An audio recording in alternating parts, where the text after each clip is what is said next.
Hello students, आज हम solve करने वाले हैं प्रैक्टिस सेट 1.4।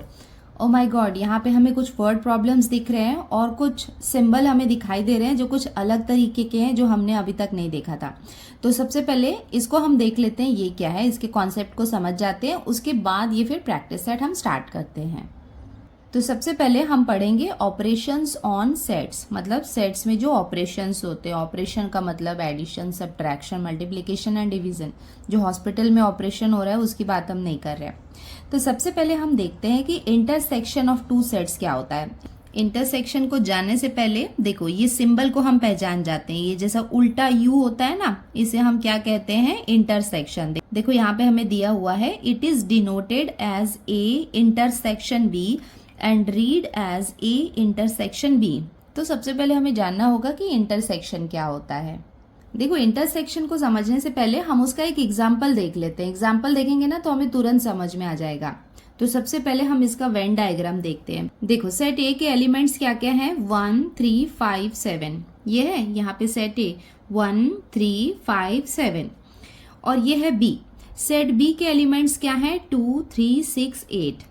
2 3 6 8। ये दोनों सेट को अगर हम कंपेयर करेंगे तो ये दोनों सेट में कॉमन क्या है। देखो 3 यहाँ पे कॉमन है कि नहीं, सेट ए में भी 3 है और सेट बी में भी 3 है। तो जब हम इसका वेन डायग्राम बनाएंगे तो इस तरीके से बनाएंगे कि जो 3 है वो कॉमन है, मतलब ये वाले सेट ए में भी आ रहा है और सेट बी में भी आ रहा है। तो यहाँ पे 3 क्या होगा, इसका इंटरसेक्शन होगा। इंटरसेक्शन का मतलब बहुत ही सिंपल है कि कॉमन। अगर हमने कोई दो सेट लिए हैं तो उन दोनों सेट में जो एलिमेंट कॉमन होता है ना, उसे हम कहते हैं इंटरसेक्शन। और उसको रिप्रेजेंट कैसे करते हैं, ऐसा ये जो उल्टा यू दिख रहा है कि नहीं, ये तो हम इसको लिख सकते हैं, therefore A intersection B equals to 3। मतलब यहाँ पे 3 जो है वो क्या है, ए इंटरसेक्शन बी है। इसका मतलब वो इंटरसेक्ट कर रहा है दोनों को, इसका मतलब वो दोनों में कॉमन है। सो आई होप बच्चों आपको इंटरसेक्शन का मतलब समझ में आ गया है। तो इंटरसेक्शन के साथ में हमें एक और कॉन्सेप्ट समझना होगा कि यूनियन ऑफ टू सेट्स क्या होता है। देखो, ऐसे नाम से आपको क्या लगता है, यूनियन। लोग ऐसे यूनियन बनाते हैं ना, बहुत सारे लोग आपस में इकट्ठे हो जाते हैं और यूनियन बनाते हैं। तो यहाँ पे अब क्या हो रहा है कि यहाँ पे हम लोगों की तो बात कर नहीं रहे हैं, सेट की बात कर रहे हैं। तो यहाँ पे सेट भी आपस में यूनियन बना रहे हैं। यूनियन ऑफ टू सेट्स का मतलब होता है कि जितने भी एलिमेंट्स हैं सबको साथ में, मतलब दोनों को मिला के साथ में ले लिया जाए तो वो क्या होता है, यूनियन होता है। बस एक छोटा सा कॉन्सेप्ट है, वो हमें ध्यान रखना है यूनियन ऑफ टू सेट्स को समझने के लिए। तो अगर हमने 2 सेट्स लिए हैं, सेट ए और सेट बी, तो देखो सेट ए के एलिमेंट्स क्या है, -1 -3 -5 और 0। तो ये है यहाँ पे -1 -3 -5 और 0। और सेट बी के एलिमेंट्स क्या है यहाँ पे, देखो 0 3 5। ये दोनों हो गए। अभी देखो दोनों में कॉमन क्या है, 0 और 0। तो ये 0 क्या है, यहाँ पे कॉमन है। इसका मतलब यहाँ पे इंटरसेक्शन क्या है। अगर मैं आपसे पूछूंगी कि ए इंटरसेक्शन बी क्या है, तो आप क्या कहोगे, 0। इंटरसेक्शन का मतलब क्या हुआ, कॉमन, कि ये दोनों में कॉमन क्या है, 0। तो इंटरसेक्शन तो हमको आ गया समझ में। अब यूनियन का मतलब क्या होता है कि ये दोनों ने मिलके आपस में एक यूनियन बना लिया। लेकिन जब ये यूनियन बनाते हैं तो ये बोलते हैं कि यार 0 तो हम दोनों के पास में है, तो इसको कैसे लिखा जाए। तो इसको हम कैसे रीड करेंगे, ए यूनियन बी। अभी देखो इसको हम कैसे लिख सकते हैं। तो पहले हम ए के एलिमेंट्स लिखेंगे। ए के एलिमेंट्स देखो हमें क्या क्या दिए हुए हैं, -3 -5 0 और -1। ये किसके हो गए, ए के हो गए। अब बचा बी। बी के क्या है, 3 5 0। तो हमने यहाँ पे 3 और 5 तो लिखा है। अब आप बोलोगे 0 क्यों नहीं लिखा है। 0 को देखो हमें एक ही बार लिखना है। जो इंटरसेक्शन में होता है ना, तो हमें इसे 2 टाइम्स नहीं लिखना है, क्योंकि आपको पता है कि एलिमेंट्स कभी भी रिपीट नहीं होते हैं, वो एक सिंगल टाइम होता है। तो इसका मतलब जब आप यूनियन में भी लिखोगे ना, तो जितने भी एलिमेंट्स हैं सबको आपको लिखना है। बस इतना ध्यान रखना कि जो इंटरसेक्शन में जो एलिमेंट है आपको उसको 2 टाइम्स नहीं लिखना है। जैसे आपको ए और बी ये दोनों के सेट दिए हुए हैं और उसको आपको बोल रहा है कि उसको यूनियन में लिखो, मतलब ए यूनियन बी लिखो, तो ये लाइन से लिख लो। मतलब कोई फिक्स सीक्वेंस नहीं हो सकता। आप सिंपली यहाँ से भी लिख सकते हो, -1 -3 -5 0 3 5, ऐसा भी आप लिख सकते हो। तो जब भी आप लिखोगे तो बस आपको इस बात का ध्यान रखना है कि कॉमन क्या है। जो कॉमन होगा उसको आपको 1 टाइम लिखना है, बाकी जितने भी एलिमेंट्स हैं वो आपको एज इट इज लिखना है। तो ये क्या हो गया, ए यूनियन बी। तो अभी तक मैंने आपको दो कॉन्सेप्ट बता दिए हैं कि ए इंटरसेक्शन बी क्या होता है और ए यूनियन बी क्या होता है। बच्चों इसके साथ ही एक बहुत ही इंपॉर्टेंट फॉर्मूला है, ये देखो, ये रिमेंबर दिस है ना, यहाँ पे पेज नंबर 14 में दिया हुआ है। इसको बिल्कुल आपको याद रखना है, क्योंकि आपको पता है कि प्रैक्टिस सेट 1.4 में जितने भी क्वेश्चन है ना, सब में ये फॉर्मूला यूज होने वाला है। तो चलो ये फॉर्मूला क्या है ये देख लेते हैं। तो ये एन क्या है, बहुत सिंपल सा है। एन का मतलब होता है नंबर। इसका मतलब जब भी हमें ए यूनियन बी का नंबर निकालना है तो हम ए को ऐड करेंगे, नंबर ऑफ बी को ऐड करेंगे, और हम जो ए इंटरसेक्शन बी रहेगा उसको हम माइनस करेंगे। क्यों माइनस करेंगे? बिकॉज वो दोनों में कॉमन है, तो दोनों में कॉमन है तो हम उसको 2 टाइम तो लिख नहीं सकते, तो उसको हम एक बार यहाँ पे माइनस करते हैं। और बच्चों आपको ये बात का ध्यान रखना है कि एन का मतलब होता है कि नंबर, मतलब कितने नंबर हैं। जैसे यहाँ पे एक एग्जाम्पल बता रही हूँ, जैसे आपको एन ऑफ ए लिखना है, तो देखो यहाँ पे आपको एक एग्जाम्पल दिया हुआ है। तो देखो ए के कितने एलिमेंट है यहाँ पे, 1 2 3 4 5। तो यहाँ पे आप क्या लिखोगे, 5 लिखोगे। ऐसा नहीं है कि आपको पूरा सेट लिखना है। जब सिर्फ ए दिया रहेगा तब तो आप सेट लिखोगे, लेकिन जब एन दिया होगा इसका मतलब है कि सेट ए में कितने नंबर है, तो उस समय हम क्या करते हैं, नंबर लिखते हैं। तो ये आपको फॉर्मूला में प्रूव करके दिखाती हूँ कि इसका क्या मतलब है। तो चलो एक एग्जाम्पल के थ्रू ये फॉर्मूला को हम वेरीफाई कर लेते हैं। जैसे एन मतलब मैंने आपको बताया था कि नंबर, यहाँ पे हम एलिमेंट्स नहीं बताते हैं, कितने एलिमेंट्स है, कितने नंबर ऑफ एलिमेंट्स है वो बताना होता है। तो देखो अभी हम क्या कर रहे हैं, number of A union B, ये अगर हमें निकालना है तो ये फॉर्मूला हमने यहाँ पे अप्लाई किया है।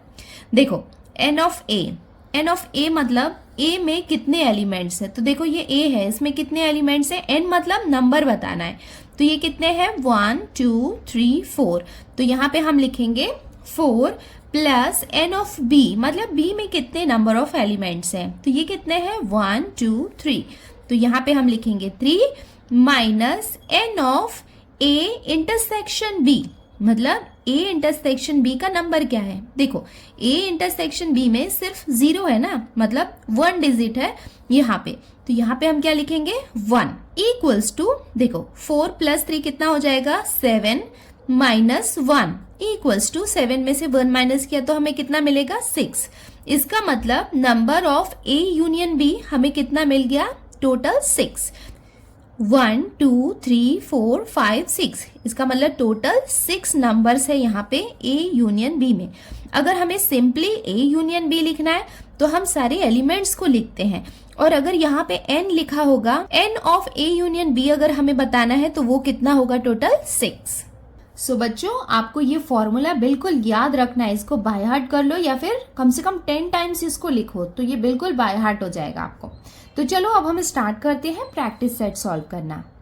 देखो अब हम आते हैं इसके क्वेश्चन नंबर 1 में। देखो यहाँ पे क्या दिया हुआ है, इफ एन ऑफ ए, मतलब सेट ए में कितने एलिमेंट्स है, 15 एलिमेंट्स है। N of A union B 29 है। उसके बाद n of A intersection B 7। Then n of B, मतलब बी सेट में कितने नंबर है वो हमें फाइंड करना है। तो देखो अभी जो मैंने आपको फॉर्मूला बताया था ना, सेम वही फॉर्मूला हम यूज करेंगे एंड एन ऑफ बी हम फाइंड आउट करेंगे। ठीक है, देखो यहाँ पे 1 2 3 थिंग्स हमें गिवन है, 4th हमें निकालनी है, और ऑलरेडी फॉर्मूला में हमने देखा है कि 4 थिंग्स है वहां पे, और कोई भी 3 वैल्यूज हमें दी हुई है तो हम 4th की वैल्यू आराम से निकाल सकते हैं। तो चलो स्टार्ट करते हैं इसको सॉल्व करना।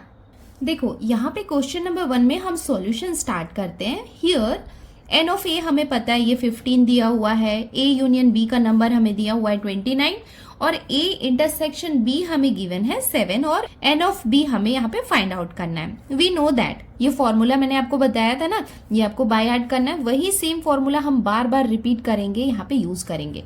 ए यूनियन बी, देखो ए यूनियन बी, इसकी वैल्यू दी हुई है, एन ऑफ ए हमें यहाँ पे दिया हुआ है, एन ऑफ बी हमें यहाँ पे निकालना है, और ए इंटरसेक्शन बी इसकी वैल्यू भी हमें दी हुई है, सबका नंबर दिया हुआ है। तो सिंपल हमें फॉर्मूला में बस वैल्यूज पुट करनी है। तो चलो स्टार्ट करते हैं वैल्यूज पुट करना। N of A union B, ये हमें कितना दिया हुआ है, 29, तो इसके प्लेस पे हम लिख लेते हैं 29 इक्वल्स टू एन ऑफ ए हमें गिवन है 15, तो यहाँ पे हम लिख लेते हैं 15 प्लस एन ऑफ बी हमें यहाँ पे फाइंड आउट करना है minus n of A intersection B ये हमें गिवन है 7, तो यहाँ पे हमने लिख लिया। अब इसको हम फर्दर सॉल्व करते हैं तो ये हो जाएगा 29 इक्वल्स टू, या तो आप ये सारे नंबर को इधर लेफ्ट साइड में शिफ्ट कर लो फिर सॉल्व कर लो, या फिर इधर सॉल्व करके उसके बाद शिफ्टिंग करो। इसको हम इधर ही सॉल्व कर लेते हैं पहले। देखो ये है 15, तो ये प्लस माइनस क्या हो जाएगा, माइनस। तो 15 में से 7 को हम माइनस करेंगे तो हमें कितना मिल जाएगा, 8 plus n of b। Therefore ये कितना हो जाएगा, 29। देखो 8 यहाँ पे प्लस है, जब इसको लेफ्ट साइड में शिफ्ट करेंगे तो इसका साइन चेंज हो जाएगा, वो क्या हो जाएगा, -8 equals to n of b। Therefore 29 में से 8 को हम माइनस करेंगे तो हमें कितना मिल जाएगा, 21। तो 21 इक्वल्स टू हमें क्या मिल गया, n of b। Therefore final answer हम यहाँ पे लिख सकते हैं n of b equals to 21, और ये हो जाएगा इसका आंसर। है ना कितना आसान, बस आपको फॉर्मूला में यहाँ पे पुट करना था जिसमें 3 वैल्यूज हमें गिवन थी और 4th वैल्यू हमें यहाँ पे फाइंड आउट करनी थी।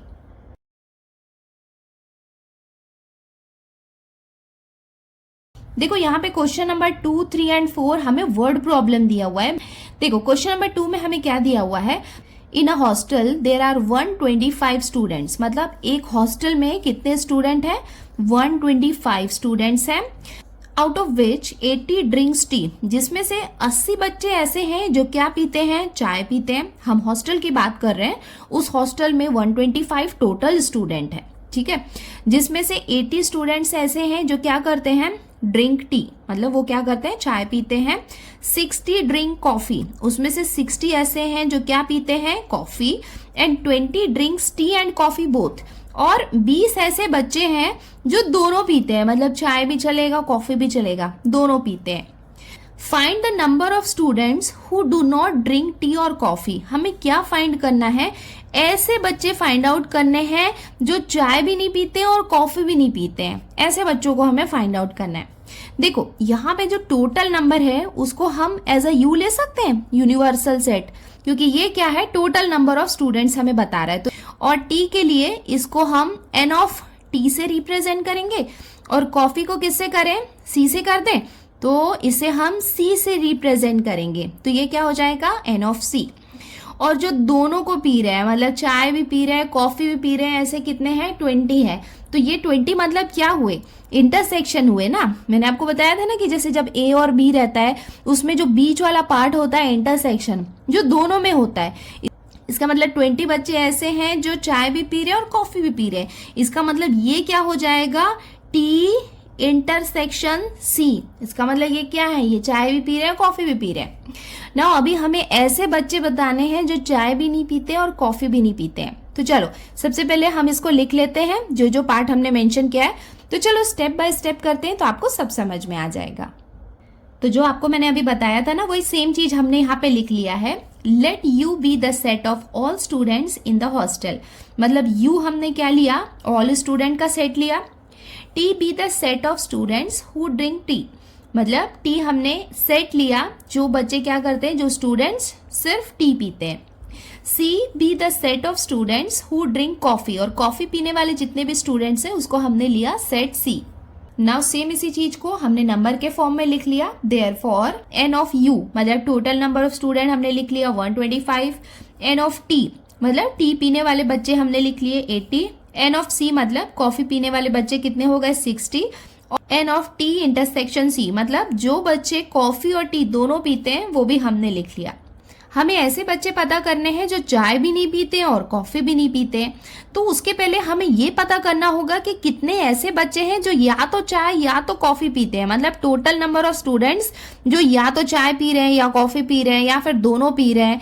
वो हमें टोटल नंबर जब पता होगा, टोटल नंबर मतलब क्या हुआ, यूनियन हो गया, मतलब हमें यूनियन बनाना होगा कि टी और कॉफी का यूनियन जब हम बनाएंगे ना, तब हमें पता चलेगा कि कितने बच्चे हैं जो कुछ ना कुछ तो पीते हैं। तो वो हमें पता चल जाएगा, तो हमें कितने बच्चे नहीं पीते हैं वो मालूम चल जाएगा। क्यों, क्योंकि टोटल नंबर है हमारे पास। अभी टोटल नंबर में से कितने बच्चे कम से कम चाय या कॉफी तो पीते ही हैं, तो उसका यूनियन जब हमें पता चल जाएगा तो उसको हम माइनस करेंगे यू से। तो कितने बच्चे चाय या कॉफी कुछ भी नहीं पीते हैं उसके बारे में पता चल जाएगा। इसका मतलब सबसे पहले हमें क्या करना होगा, टी यूनियन सी निकालना होगा। तो ये हमने लिख लिया। Now number of student who drink tea और कॉफी, वो या तो चाय या फिर कॉफी पीते हैं, तो वो क्या होगा, number of T union C. और टी यूनियन सी क्या है, वही फॉर्मूला आ गया ना जो यूनियन वाला हमने ऑलरेडी आपको कई बार बता चुके हैं, वो वाला। तो T union C equals to, चलो फटाफट अपना फॉर्मूला क्या है बताओ, एन ऑफ टी। देखो वहां पे ए और बी यूज कर रहे थे, यहाँ पे हमने टी और सी लिया है, तो वो हम लिख लेते हैं n of T plus n of C minus n of T intersection C. ये हमने लिख लिया। मैंने आपको बोला है कि बार बार ये सेम फॉर्मूला यूज होने वाला है, तो ये फॉर्मूला हमने लिख लिया। अभी एन ऑफ टी की वैल्यू क्या है, ये हमें दी हुई है, तो ये हम यहाँ पे लिख लेते हैं 80 प्लस एन ऑफ सी, ये हमें कितना गिवन है यहाँ पे 60 माइनस टी इंटरसेक्शन सी हमें दिया हुआ है 20। चलो फटाफट सॉल्व कर लो। 80 प्लस 60 कितना हो जाएगा 140, तो यहाँ पे हम लिख लेते हैं 140 माइनस 20 इक्वल्स टू, ये हमें कितना मिल गया 120। मतलब 120 ऐसे स्टूडेंट्स हैं जो चाय या कॉफी या फिर दोनों पीते हैं, क्योंकि ये किसकी वैल्यू है, टी यूनियन सी की है। मतलब दोनों ने यूनियन बना के रखी है, चाय वालों ने और कॉफी वालों ने, दोनों ने यूनियन बना लिया है, या तो वो चाय पी रहे हैं या कॉफी पी रहे हैं या दोनों पी रहे हैं। तो ये हमने लिख लिया, देयरफॉर 120 स्टूडेंट्स ड्रिंक टी और coffee. Therefore, number of students who do not drink tea और कॉफी, मतलब ऐसे बच्चे जो चाय या कॉफी नहीं पीते हैं, वो निकालने के लिए हम क्या करेंगे, एन ऑफ यू मतलब टोटल नंबर ऑफ स्टूडेंट से टी यूनियन सी को जो हमने अभी जस्ट फाइंड किया है उसमें से उसको हम माइनस कर देंगे। तो एन ऑफ यू हमें कितना गिवन है 125, जिसमें से हम माइनस करने वाले हैं 120। अभी 125 में से 120 को हम माइनस कर लेते हैं, तो हमें कितना मिल जाएगा 5। द फाइनल आंसर हम ऐसे लिख सकते हैं, therefore 5 students do not drink tea और कॉफी।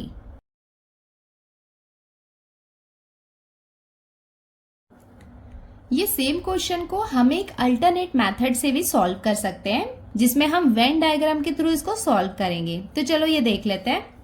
तो देखो यहाँ पे यूनिवर्सल जो है, मतलब ये पूरा यूनिवर्सल मतलब जो टोटल नंबर ऑफ स्टूडेंट थे, यू जो है वो कितना था 125 स्टूडेंट्स थे हमारे पास।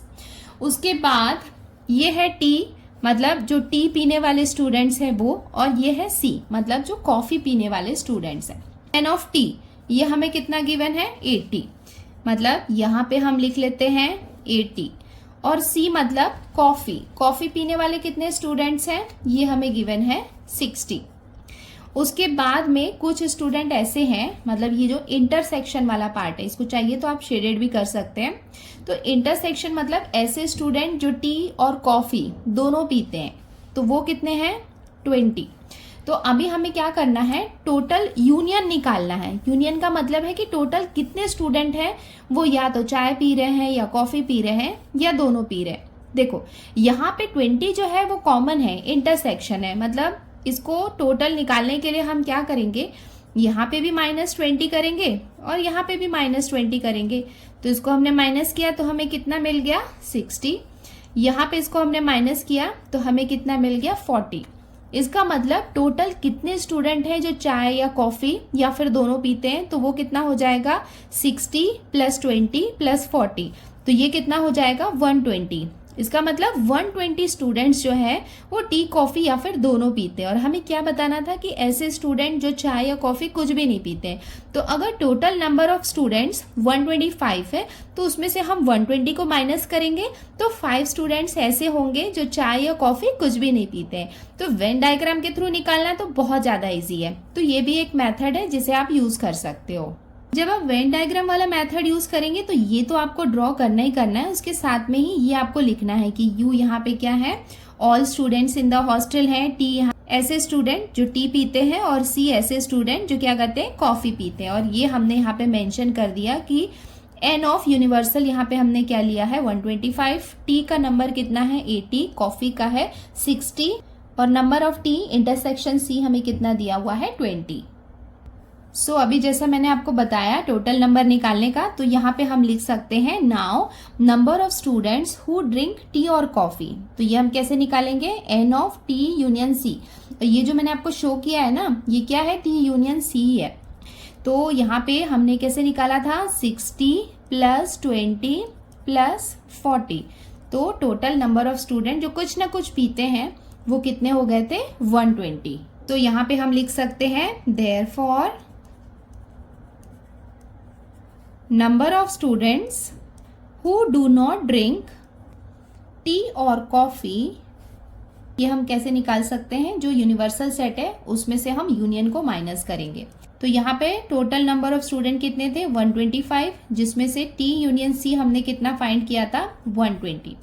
सो इसका आंसर कितना आ जाएगा 5। सो इसका फाइनल आंसर हम ऐसे लिख सकते हैं therefore 5 students do not drink tea और कॉफी। आपको जो भी मेथड इजी लगता है आप वो मेथड यूज कर सकते हो।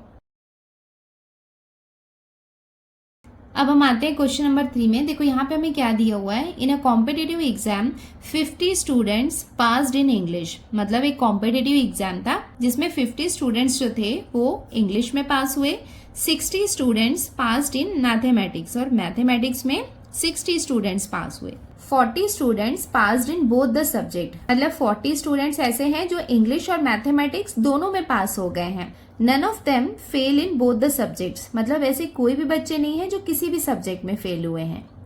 Find the number of students who passed at least in one of the subject. तो देखो यहाँ पे एक वर्ड दिया हुआ है एटलीस्ट। एटलीस्ट का मतलब है कि मिनिमम एक सब्जेक्ट में तो वो पास होना ही चाहिए। देखो, और हमें ये भी पता है कि कोई भी स्टूडेंट फेल नहीं हुए हैं, तो कम से कम एक सब्जेक्ट में पास होना चाहिए। इसका मतलब हमें यहाँ पे क्या निकालना है, यूनियन निकालना होगा। यहाँ पे हम इंग्लिश के सेट को कैपिटल ई से रिप्रेजेंट करेंगे, मैथमेटिक्स के सेट को हम कैपिटल एम से रिप्रेजेंट करेंगे, और जो बच्चे दोनों में पास हुए हैं उसको हम कैसे रिप्रेजेंट करेंगे, ई इंटरसेक्शन एम। तो हमें क्या करना है, हमें एटलीस्ट मतलब कम से कम एक सब्जेक्ट में पास होना चाहिए, चाहे वो मैथ्स में हो, इंग्लिश में हो, या फिर दोनों में हो। इसका मतलब हमें यहाँ पे क्या फाइंड करना है, उसका यूनियन फाइंड आउट करना है। तो इसको स्टार्ट करते हैं हम सॉल्व करना। So let U be the set of total students. तो टोटल स्टूडेंट्स को हम कैपिटल यू से रिप्रेजेंट करेंगे। E B the set of student who passed in English, और जो इंग्लिश में पास हुए हैं उन स्टूडेंट्स के सेट को हम कैपिटल ई से रिप्रेजेंट करेंगे। M be the set of students who passed in mathematics, और जो मैथमेटिक्स में पास हुए हैं ऐसे स्टूडेंट के सेट को हम कैपिटल एम से रिप्रेजेंट करेंगे। Therefore number of E set, ये कितना हो जाएगा 50। उसके बाद एन ऑफ एम, तो मैथमेटिक्स में जितने पास हुए हैं वो कितने, हमें क्वेश्चन में गिवन है 60 है। N of E intersection M, इसका मतलब ऐसे बच्चे जो दोनों सब्जेक्ट में पास हुए हैं वो कितने हैं 40 हैं। नाउ हमें क्या निकालना है, number of students who passed in at least one of the subject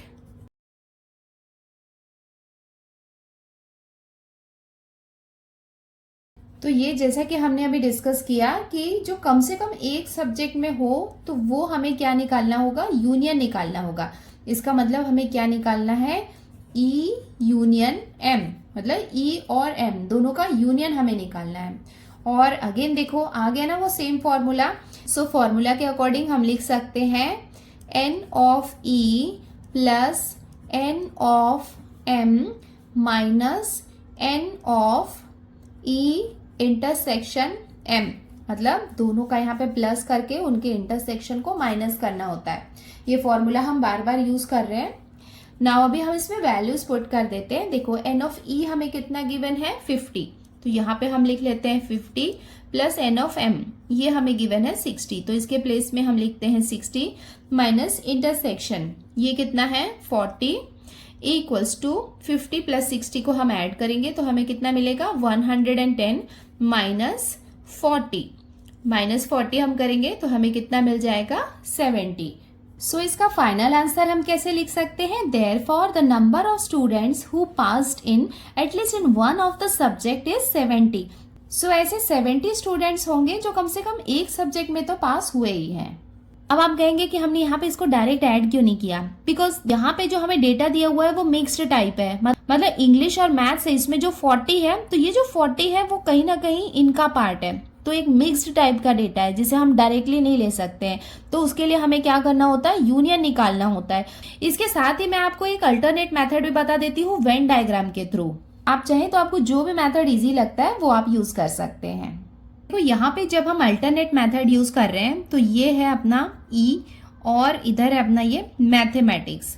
तो इंग्लिश में कितने स्टूडेंट्स पास हुए थे 50, मैथमेटिक्स में कितने स्टूडेंट पास हुए थे 60, और जो दोनों में पास हुए थे वो कितना था 40। इसका मतलब ये जो 40 है इसको हम क्या कंसीडर कर सकते हैं, ई इंटरसेक्शन एम, ये क्या है इंटरसेक्शन वाला पार्ट है। अभी हम यहाँ पे क्या करेंगे, 40 को माइनस करेंगे, यहाँ पे भी हम 40 को माइनस करेंगे क्योंकि वो यहाँ पे कॉमन है, तो इधर कितने आ जाएंगे 10, इसको हमने माइनस किया तो हमें कितना मिल गया 20। और हमें पता है कि कोई भी स्टूडेंट यहाँ पे फेल नहीं हुआ है, मतलब जो टोटल नंबर ऑफ स्टूडेंट क्या है वो यही रहेगा, तो आपको यहाँ पे अलग से यूनिवर्सल सेट बनाने की जरूरत नहीं है, because none of the student is failed. तो यहाँ पे जो यूनियन होगा वही होंगे स्टूडेंट्स जो पास हुए हैं, बिकॉज इसमें से कोई भी फेल तो हुए नहीं है, तो सब ये यूनियन का ही पार्ट है। वो या तो इंग्लिश में पास हुए होंगे या मैथ्स में हुए होंगे या फिर दोनों में हुए होंगे, बट जो भी है वो ये यूनियन वाले स्टूडेंट्स ही हैं। तो यहाँ पे हम लिख सकते हैं since none of the student fail in both the subject, मतलब कम से कम एक सब्जेक्ट में तो कोई ना कोई पास हुआ ही है, तो इसके जो टोटल नंबर ऑफ स्टूडेंट्स क्या होंगे वो इसका यूनियन होगा, मतलब जो भी है वो यही है। तो चलो ये हम निकाल लेते हैं। तो ये जो टोटल नंबर ऑफ स्टूडेंट्स कितने हो जाएंगे, यहाँ पे हमें कितना मिला है 10, प्लस यहाँ पे कितना है 40, प्लस यहाँ पे हमें कितना मिला है 20। अब ये तीनों को हम ऐड करेंगे तो हमें कितना मिल जाएगा 70 मिल जाएगा। देखो पहले वाले आंसर में भी हमें यहाँ पे 70 मिला था, यहाँ पे भी हमें क्या मिला है 70 मिला है। जब आप ये अल्टरनेट मेथड यूज करोगे तो आपको ये वेन डायग्राम तो ड्रॉ करना है, ये एक्सप्लेनेशन, उसके साथ में यहाँ पे मैंने ये वाला पार्ट बताया था ना कि यू ई और एम से हम क्या रिप्रेजेंट कर रहे हैं वो आपको यहाँ पे लिखना होगा। तो यहाँ पे पहले आप लिख लेना let U be the set of total student, E क्या है एम क्या है, उसके बाद वेन डायग्राम ड्रॉ करोगे, उसके बाद यहाँ पे उसका ये फाइनल आंसर लिखोगे। अब हम यहाँ पे इसका कंक्लूजन भी लिख लेते हैं, ये हो जाएगा इसका conclusion, the number of student who passed at least in one of the subject is 70।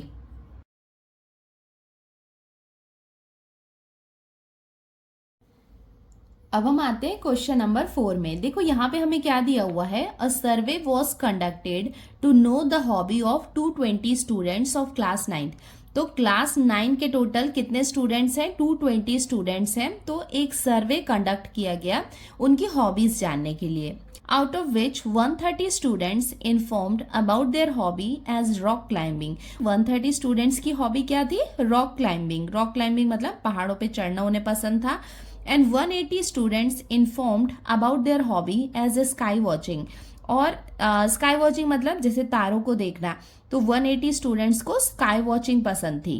There are 110 students who follow both the hobbies. और उसमें से 110 स्टूडेंट्स ऐसे थे जिन्हें दोनों पसंद था, मतलब उन्हें रॉक क्लाइंबिंग करना भी पसंद था और स्काई वॉचिंग भी पसंद था।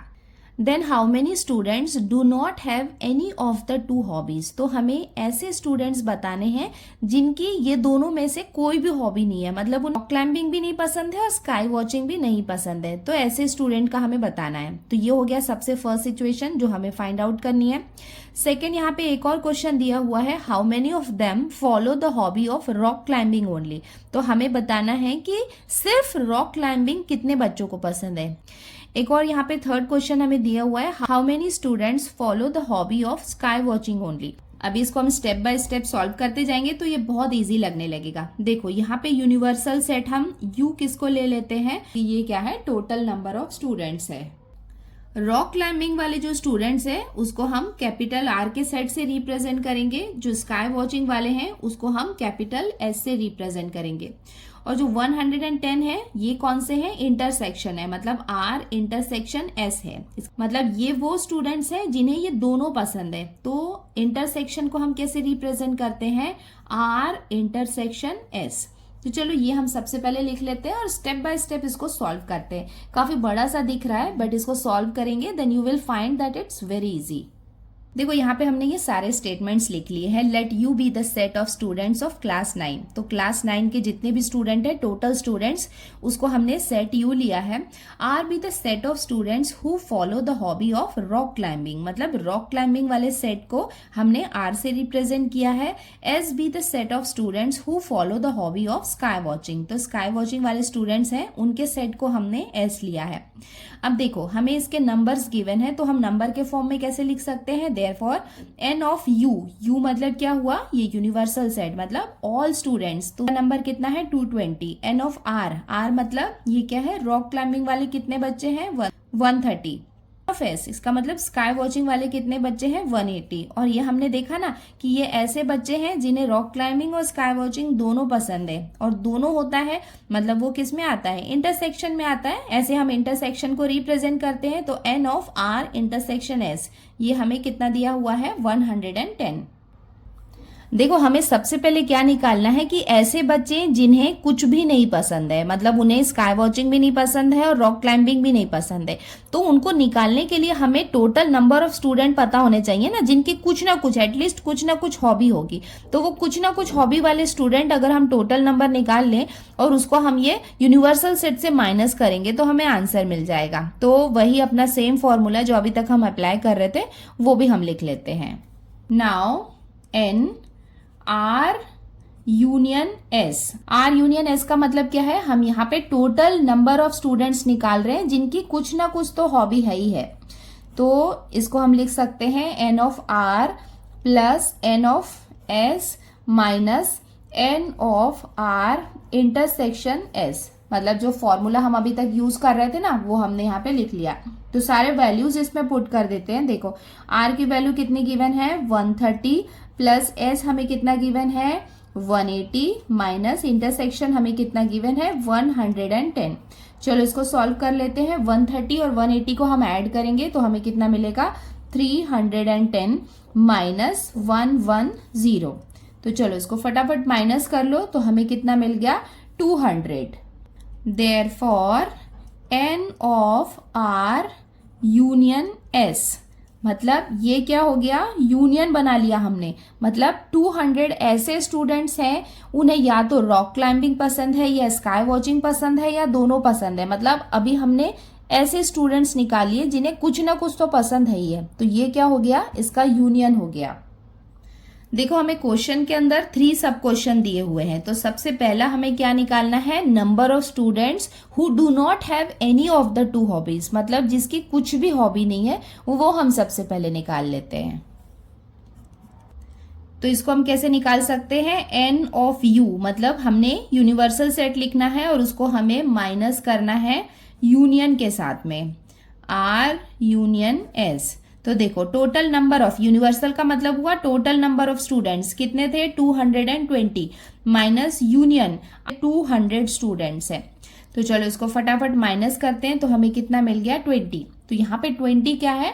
20 ऐसे स्टूडेंट्स हैं जिनकी ये दोनों में से एक भी हॉबी नहीं है, मतलब उन्हें रॉक क्लाइंबिंग भी नहीं पसंद है और स्काई वॉचिंग भी नहीं पसंद है। इसमें फर्स्ट क्वेश्चन निकाल लिया। अभी हमें सेकेंड और थर्ड क्वेश्चन का भी आंसर निकाल लेते हैं। नाउ अभी इसमें एक और क्वेश्चन दिया हुआ है, number of students who follow the hobby of rock climbing only, मतलब ऐसे स्टूडेंट जिन्हें सिर्फ और सिर्फ रॉक क्लाइंबिंग पसंद है।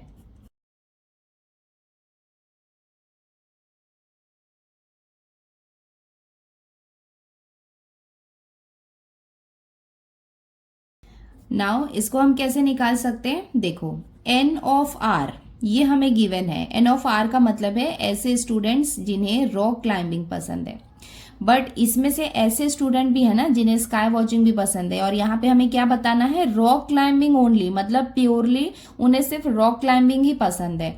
तो उसके लिए हम क्या करेंगे? यहाँ पे जो इंटरसेक्शन है ना उसको हमें यहाँ पे माइनस करना होगा, क्योंकि जो इंटरसेक्शन वाले स्टूडेंट्स हैं उन्हें रॉक क्लाइंबिंग और स्काई वॉचिंग दोनों पसंद है। तो ये हमें यहाँ पे माइनस करना होगा। एन ऑफ आर हमें क्वेश्चन में गिवन है 130 माइनस आर इंटरसेक्शन एस जो है वो हमें कितना गिवन है? 110।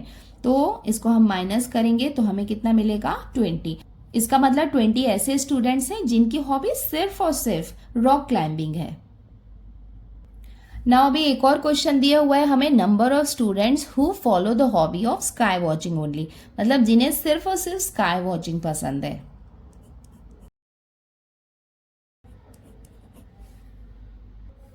तो ये हम कैसे निकाल सकते हैं, बिल्कुल ऐसे ही निकाल सकते हैं, क्योंकि हमें लिखना होगा एन ऑफ एस, मतलब स्काई वॉचिंग के कितने बच्चे हैं उसमें से हम माइनस करेंगे आर इंटरसेक्शन एस को, मतलब इंटरसेक्शन वाले बच्चों को हम माइनस करेंगे। तो देखो जो स्काई वॉचिंग करने वाले कितने बच्चे थे 180, अब ये 180 में से हम माइनस करेंगे इंटरसेक्शन वाले बच्चों को, तो इंटरसेक्शन वाले बच्चों को हमने माइनस करना है। जब हम माइनस करेंगे तो हमें कितना मिल जाएगा, इक्वल्स टू 70। इसका मतलब 70 ऐसे स्टूडेंट्स हैं जिनकी हॉबी सिर्फ और सिर्फ स्काई वॉचिंग करना है। नाउ अब हम इसका कंक्लूजन लिख लेते हैं। Therefore the number of students who do not like rock climbing and sky watching equals to 20, मतलब 20 ऐसे बच्चे हैं जिन्हें दोनों ही नहीं पसंद है। The students who like only rock climbing equals to 20, और ऐसे बच्चे जिन्हें सिर्फ रॉक क्लाइंबिंग पसंद है वो 20 है। The students who like only sky watching equals to 70, और ऐसे बच्चे जिन्हें स्काई वॉचिंग पसंद है वो कितने हैं 70। बच्चों इसको हम अल्टरनेट मेथड के थ्रू भी सॉल्व कर सकते हैं, तो वो वेन डायग्राम है, वो भी मैं आपको बता देती हूँ। Alternate method by Venn diagram, देखो इसको हम वेन डायग्राम के थ्रू भी समझ सकते हैं, इसमें बहुत ही कम समय लगता है, बट हाँ आपको स्टेप्स प्रॉपर लिखने हैं। इसके पहले वाले क्वेश्चंस में मैंने बताया था, जैसे हमने लेट क्या क्या लिया, यू क्या है, आर क्या है, एस क्या है, जैसा हमने लिखा है वो सब लिखना है। देखो यूनिवर्सल सेट में हमें टोटल नंबर ऑफ स्टूडेंट्स कितने गिवन है 220, और रॉक क्लाइंबिंग के बच्चे हमें कितने गिवन है 130, और स्काई वॉचिंग के कितने गिवन है हमें 180। आर इंटरसेक्शन एस हमें कितना दिया हुआ है 110। तो यहाँ पे इसको हम मेंशन कर देते हैं कि ये वाला पार्ट क्या है आर इंटरसेक्शन एस। अब हमें क्या निकालना है, देखो इंटरसेक्शन में यहाँ पे कितना है 110 है, तो यहाँ पे हम क्या करेंगे, इसको हम माइनस करेंगे। तो ये हम यहाँ पे लिख लेते हैं 130 में से 110 को हमने माइनस किया तो हमें कितना मिल गया 20, और यहाँ पे हम 180 में से 110 को माइनस करेंगे तो हमें कितना मिल जाएगा 70। देखो अभी यहाँ पे 3 क्वेश्चंस हमें गिवन थे क्वेश्चन में, ठीक है। तो पहला क्वेश्चन हमें दिया हुआ था कि हमें ऐसे बच्चे बताना है जिनकी कुछ भी हॉबी नहीं है। तो देखो 220 क्या था, टोटल नंबर ऑफ स्टूडेंट्स था। तो सबसे फर्स्ट सिचुएशन ये थी कि हमें बताना है कि जिनकी कुछ भी हॉबी नहीं है। कुछ भी हॉबी नहीं है उसके पहले हमें ये जानना होगा कि कितने लोगों की कुछ ना कुछ तो हॉबी है। तो देखो कितने लोगों की हॉबी होगी, यहाँ पे ये है 20, यहाँ पे है 110 और यहाँ पे कितनी है 70। तो इसको हम ऐड कर लेंगे 20 प्लस 110 प्लस 70, इसको ऐड किया तो हमें कितना मिल गया 200। इसका मतलब जो यूनिवर्सल सेट यू हमने लिया है ना 120, उसमें से 200 स्टूडेंट्स ऐसे हैं जिनकी कुछ ना कुछ हॉबी है। अब देखो वेन डायग्राम को देख के हम 3 क्वेश्चंस को सॉल्व कर लेते हैं। फर्स्ट हमें क्या निकालना था, number of students who do not follow the hobby of rock climbing and sky watching, ये दोनों ही उन्हें नहीं पसंद है। तो ये हम कैसे निकालेंगे, सबसे पहले एन ऑफ यू लिखेंगे हम यूनिवर्सल सेट, और उसमें से हम माइनस करेंगे ये वाला जो पार्ट है ना, ये पूरा यूनियन जो हमने अभी निकाला ना, क्योंकि देखो ये जो बाहर बचे हुए बच्चे होंगे उनकी कोई हॉबी नहीं है, क्योंकि इसके अंदर जो बच्चे आ रहे हैं ना, यूनियन जो है उनकी कुछ ना कुछ तो हॉबी है। तो यहाँ पे इसको हम माइनस करेंगे n of R union S के साथ। चलो ये फटाफट माइनस कर लेते हैं। तो ये हमारे पास टोटल नंबर ऑफ स्टूडेंट है 220, जिसमें से हम 200 को माइनस करेंगे तो बचे हुए कितने बच्चे होंगे 20, जिनकी कुछ भी हॉबी नहीं है। नाउ सेकेंड क्वेश्चन था number of students who follow the hobby of rock climbing only. तो रॉक क्लाइंबिंग वाले बच्चों को निकालने के लिए हम क्या करेंगे, देखो रॉक क्लाइंबिंग के लिए हमें कितने बच्चे दिए हुए हैं, एन ऑफ आर ये दिए हुए थे, जिसमें से हम माइनस करेंगे इंटरसेक्शन को, क्योंकि ये जो इंटरसेक्शन वाले बच्चे हैं उनकी ये दोनों हॉबी है। तो यहाँ पे चलो फटाफट इंटरसेक्शन को हम यहाँ पे माइनस कर लेते हैं। तो यहाँ पे आ जाएगा n of R intersection S. चलो माइनस कर लेते हैं। आर हमारे पास कितना दिया हुआ था 130, जिसमें से हम माइनस करेंगे 110 को। तो इसको हमने माइनस किया तो हमें कितना मिल गया 20। तो 20 बच्चे ऐसे हैं जिन्हें सिर्फ और सिर्फ रॉक क्लाइंबिंग करना पसंद है। नाउ इसके थर्ड वाले पार्ट में हमें निकालना है number of students who follow the hobby of sky watching only. तो स्काई वॉचिंग के लिए नंबर ऑफ स्टूडेंट्स जो क्या करते हैं, स्काई वॉचिंग करते हैं, उसमें से अगेन हम माइनस कर लेंगे इंटरसेक्शन को, क्योंकि इंटरसेक्शन में जो बच्चे हैं उनकी रॉक क्लाइंबिंग भी हो सकती है। तो देखो स्काई वॉचिंग के लिए हमें कितने बच्चे गिवन थे, 180, जिसमें से इंटरसेक्शन के बच्चे हैं 110। तो ये हम इसको माइनस कर लेते हैं, तो हमें इसका आंसर कितना मिल जाएगा, 70। तो बच्चों इसके साथ ही हमने ये क्वेश्चन नंबर 4 भी कंप्लीट कर लिया है। अब हम आते हैं क्वेश्चन नंबर 5 में। देख, observe the given Venn diagram and right the following sets. तो देखो यहाँ पे हमें एक वेन डायग्राम दिया हुआ है और ये जो सेट है ये हमें लिखने हैं। देखो सेट ए क्या है, देखो ये जो सर्कल है ना, ये वाला सर्कल, तो इसके अंदर जो भी है ये क्या है, सेट ए का पार्ट है, x y z m n. तो यहाँ पे हमें क्या लिखना है, सेट ए। सेट बी क्या होगा, ये वाला जो सर्कल है ये सेट बी है, p q r m n, ये क्या हो जाएगा, set B. A union B, तो ए यूनियन बी में देखो ये दोनों की यूनियन है, तो इसके अंदर जितना भी है ये सब आपको लिखना है, बट ये ध्यान रखना है कि एम और एन जो है वो इंटरसेक्शन का पार्ट है, तो वो आपको एक ही बार लिखना है। तो x y z m n p q r, ये क्या हो जाएगा, ए यूनियन बी। यू का मतलब है यूनिवर्सल सेट, रेक्टेंगल के अंदर जितने भी एलिमेंट्स है वो सब आपको लिखना है, बट आपको ए और बी नहीं लिखना है क्योंकि ये एलिमेंट्स नहीं है, ये सेट है। तो ये कैपिटल ए और कैपिटल बी को छोड़ के बाकी जो इसके अंदर जितने भी हैं ये आपको लिखना है। चलो इतना पहले लिख लेते हैं, उसके बाद मैं आपको ये आगे के बताती हूँ। देखो हमें पता है कि जब भी हम सेट लिखते हैं तो हमें कर्ली ब्रैकेट तो लिखना होता है, और ए के अंदर मैंने आपको अभी बताया x y z m n, तो ये हम यहाँ पे लिख लेते हैं x y z m n, उसके बाद ये कर्ली ब्रैकेट को हम क्लोज कर लेते हैं। नाउ अब हम आते हैं सेकेंड हमें क्या बताना है, सेट बी बताना है। तो सेट बी को बताने के लिए भी हम पहले कर्ली ब्रैकेट बना लेंगे। देखो सेट बी के अंदर क्या है, p q r m n, तो ये भी हम लिख लेते हैं।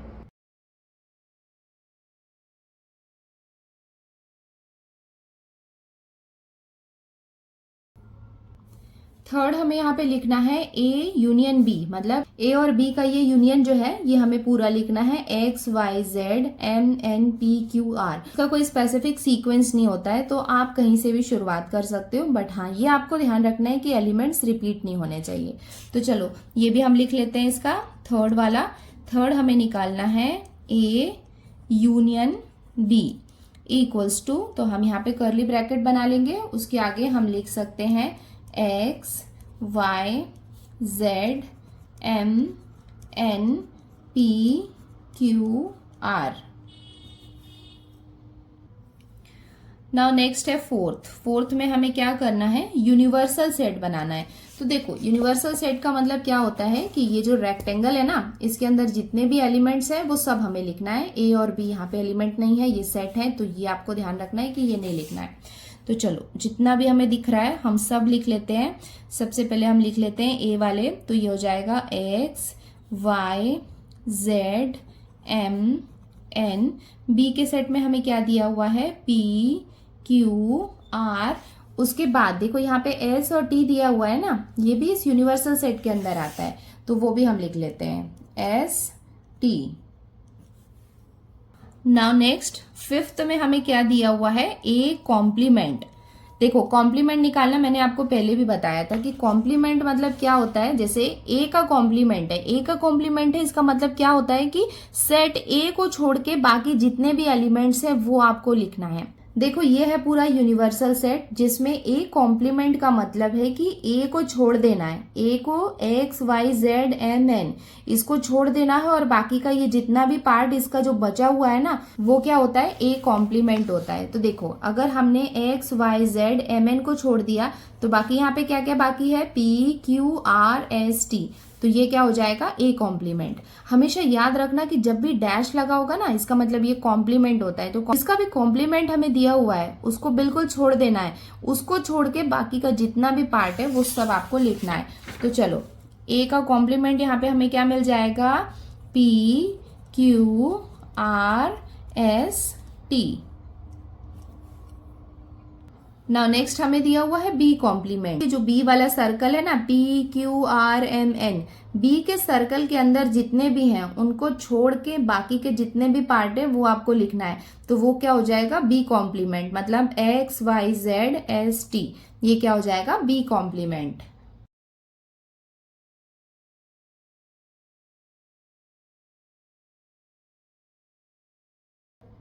नेक्स्ट हमें क्या दिया हुआ है, ए यूनियन बी का कॉम्प्लीमेंट। मतलब देखो ए यूनियन बी आपको पता है ना कि ये जो दोनों सर्कल हैं ये क्या है, इन दोनों को हमने आपस में मिला दिया तो वो बन जाता है यूनियन। तो ए यूनियन बी का कॉम्प्लीमेंट मतलब ए यूनियन बी, मतलब ये दोनों सर्कल को छोड़ के बाकी जितने भी एलिमेंट्स बाकी हैं वो क्या होंगे, ए यूनियन बी का कॉम्प्लीमेंट होंगे। तो आप खुद देखो, ये सर्कल को अगर हम छोड़ दें तो बाकी कितने एलिमेंट बचे हैं, सिर्फ एस और टी बाकी है ना। तो एस और टी क्या हो जाएगा, ए यूनियन बी का कॉम्प्लीमेंट।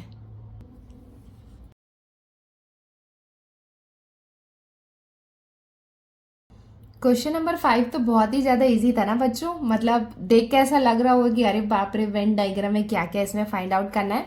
बट आप देखेंगे कि काफी ज्यादा इजी है, बस आपको थोड़ा सा ध्यान रखना है कि यूनियन क्या होता है, इंटरसेक्शन क्या होता है, आप इजीली ये सारे क्वेश्चन सॉल्व कर सकते हैं बच्चों। इसके साथ ही हमने प्रैक्टिस सेट 1.4 कंप्लीट कर लिया है, मतलब प्रैक्टिस सेट 1.1 से 1.4 तक के सारे क्वेश्चंस हो गए हैं। आई होप आपको अच्छे से समझ में आ रहा होगा।